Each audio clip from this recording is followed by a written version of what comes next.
Je me pose.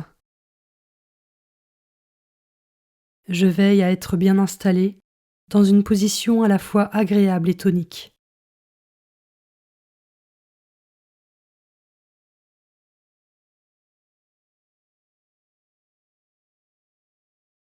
Je me mets en présence de Dieu. Il est là, à mes côtés, et il m'envoie son Esprit Saint pour que je puisse ouvrir mon cœur à sa parole et me parler à travers elle.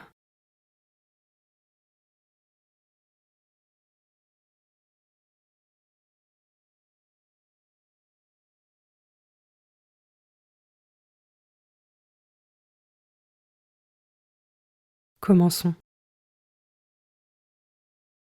Évangile de Jésus-Christ selon saint Marc, chapitre 10, versets 2 à 16. En ce temps-là, des pharisiens abordèrent Jésus, et pour le mettre à l'épreuve, ils lui demandaient: Est-il permis à un mari de renvoyer sa femme? Jésus leur répondit: Que vous a prescrit Moïse?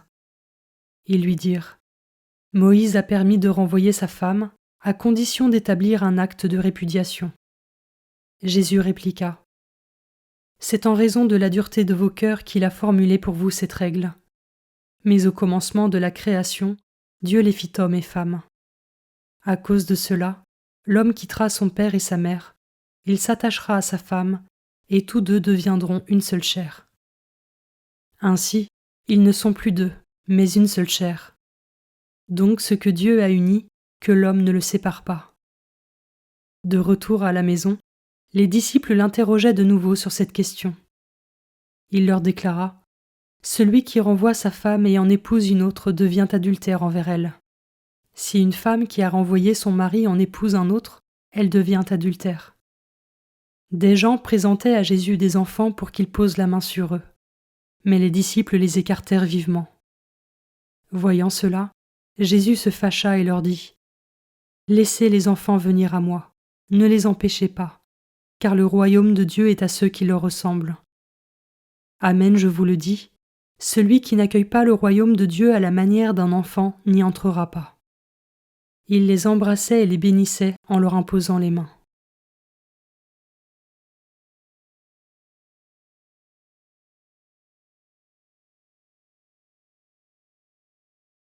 Je commence par méditer ce verset. Ainsi, ils ne sont plus deux, mais une seule chair. Donc ce que Dieu a uni, que l'homme ne le sépare pas. Comment ce verset résonne en moi?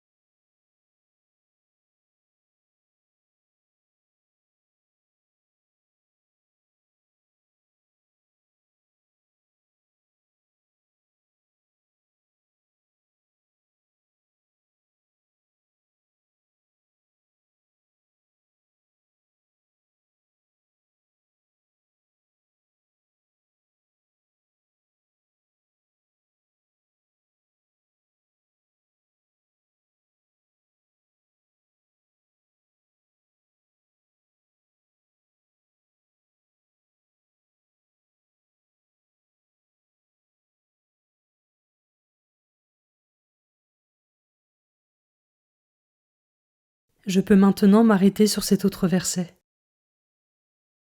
Celui qui renvoie sa femme et en épouse une autre devient adultère envers elle.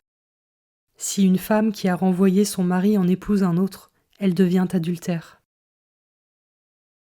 Ai-je conscience du lien sacré et indissoluble du mariage que Dieu a voulu établir pour unir un homme et une femme?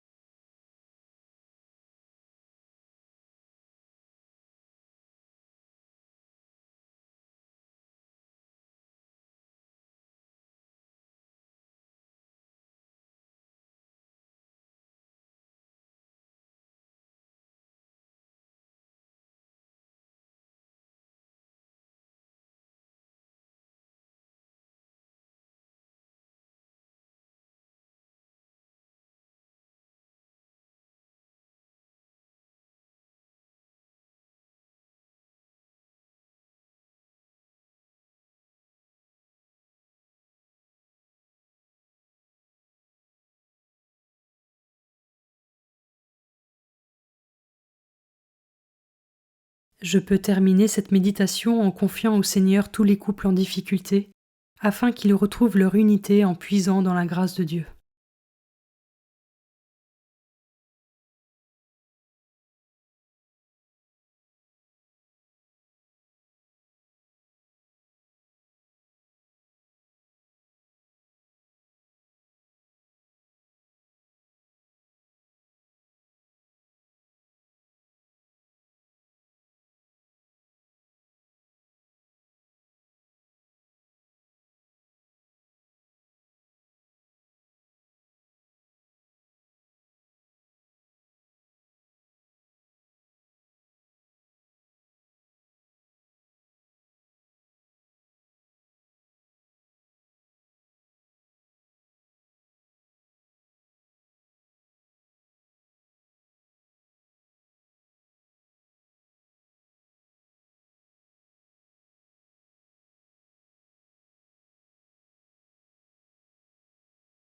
Je prends le temps de conclure ma méditation en remerciant Dieu pour sa présence et sa parole.